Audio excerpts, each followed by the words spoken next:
Official లిపికి స్వాగతం. నా పేరు మాధవి కాలా. భరద్వాజ గారు రాసిన అన్వేషణ ఎపిసోడ్ 2.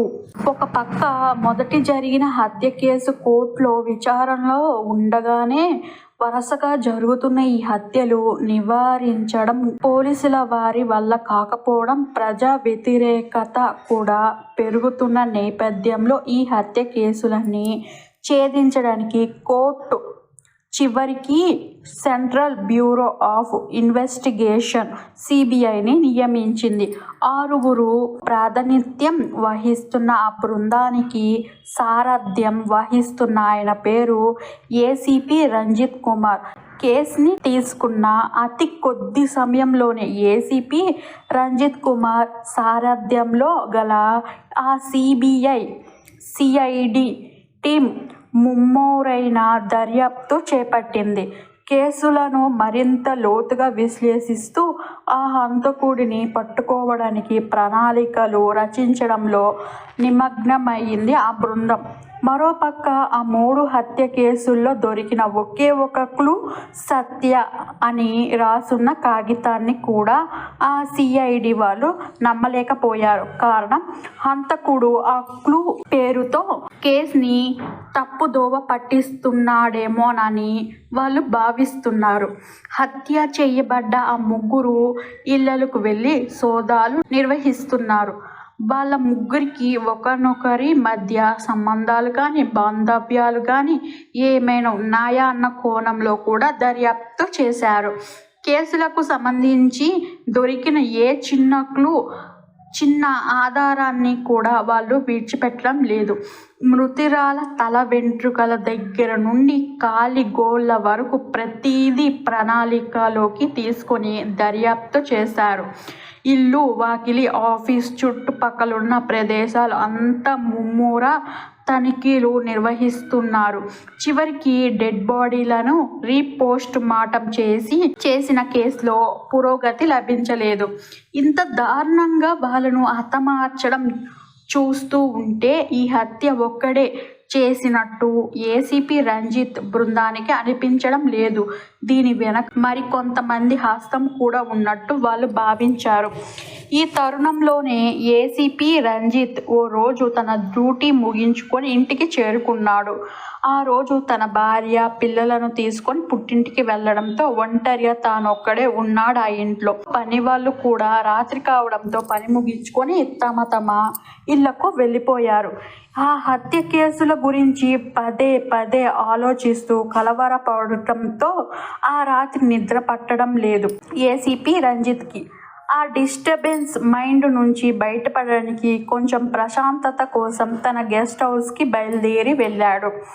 ఆ ఊరికి చివర్లో ఉన్న అతని గెస్ట్ హౌస్ ఓ పాడుబడిన బంగ్లాలా ఉంటుంది.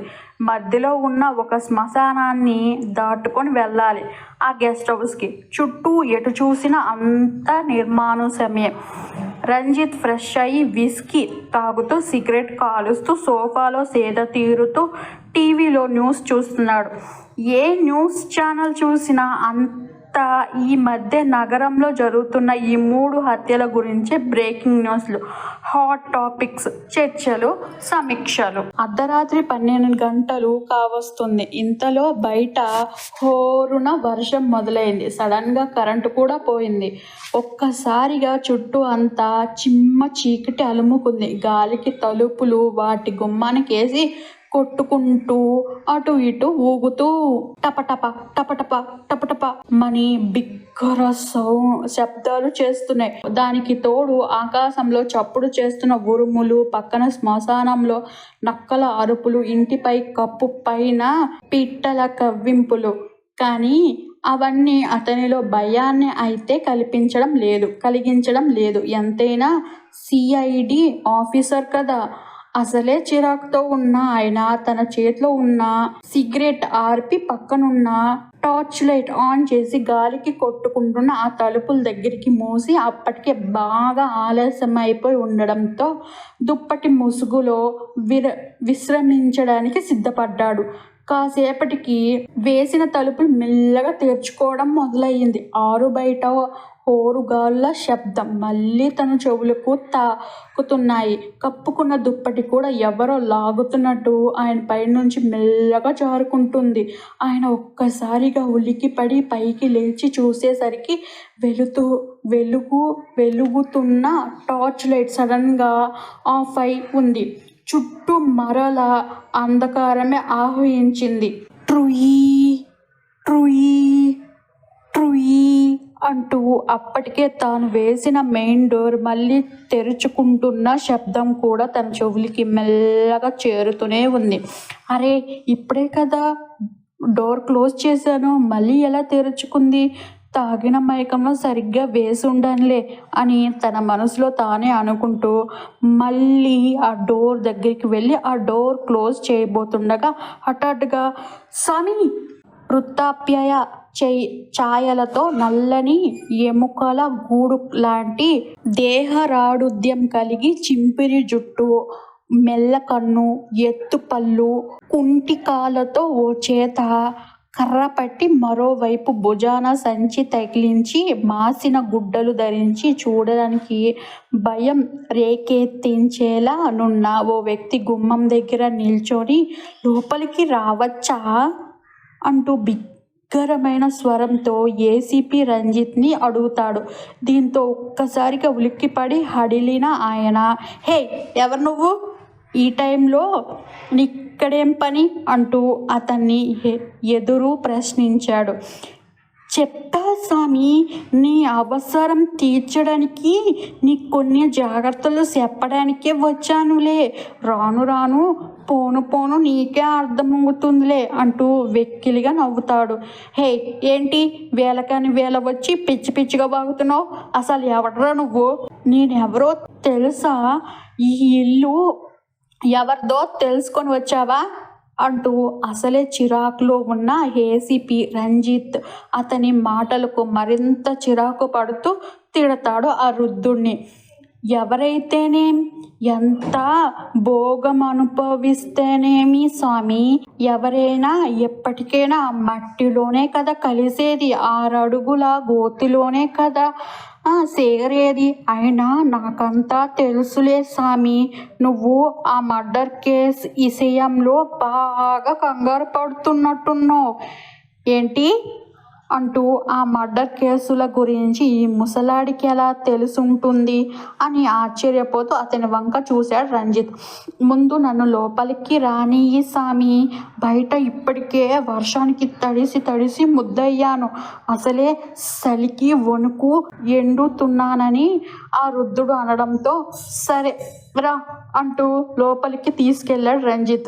ఆ ముసలాయన కేసుల గురించి తనకి తెలిసినట్టు చెప్పడంతో ఒకంత ఏదైనా బలమైన ఆధారమైనా దొరుకుతుందని ఆశించి, ఇప్పుడు చెప్పవయ్యా, అసలు ఎవరు నువ్వు?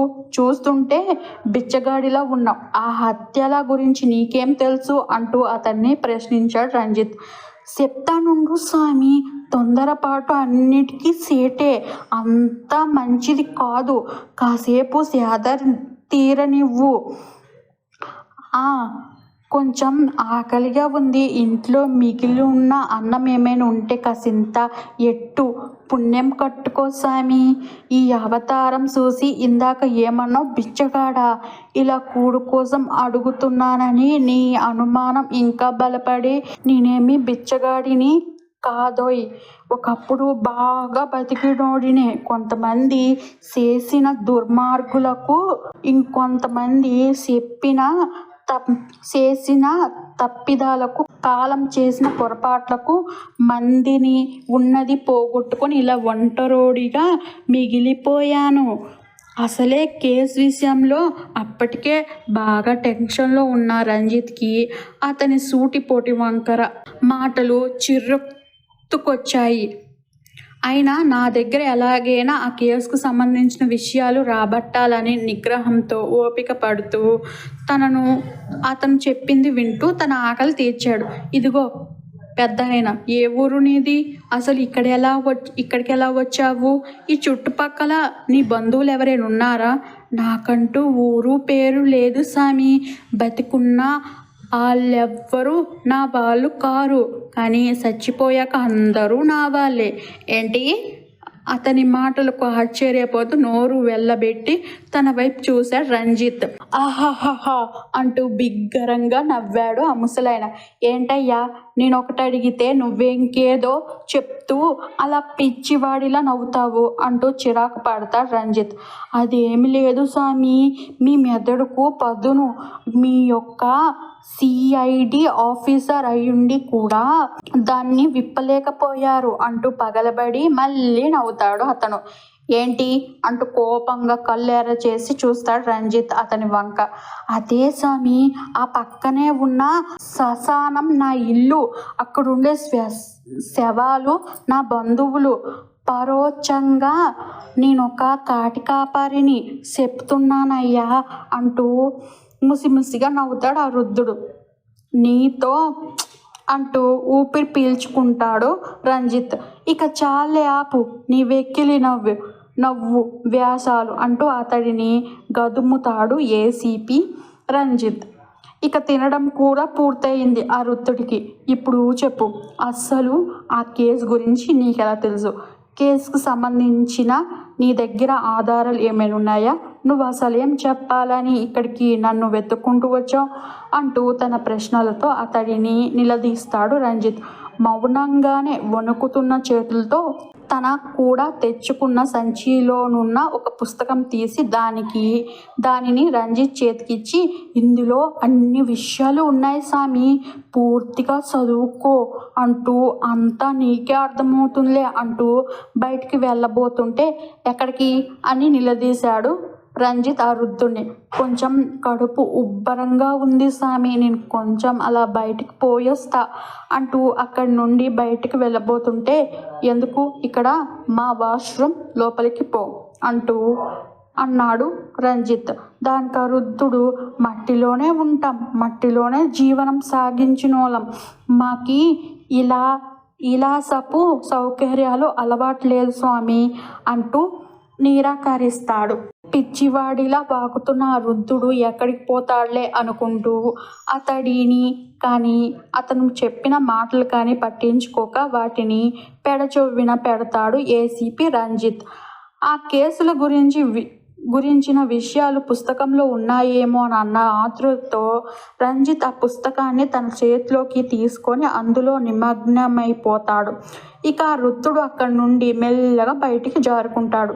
అసలు ఎవరతను? రంజిత్కి ఎందుకు సహాయం చేయాలనుకుంటున్నాడు? అతడికి ఆ హత్యలకి సంబంధం ఏంటి? అతను ఇచ్చిన పుస్తకంలో అసలేముంది? లాంటి విషయాలు తెలుసుకోవాలంటే తప్పకుండా అన్వేషణ ఎపిసోడ్ 3 వినవలసిందే.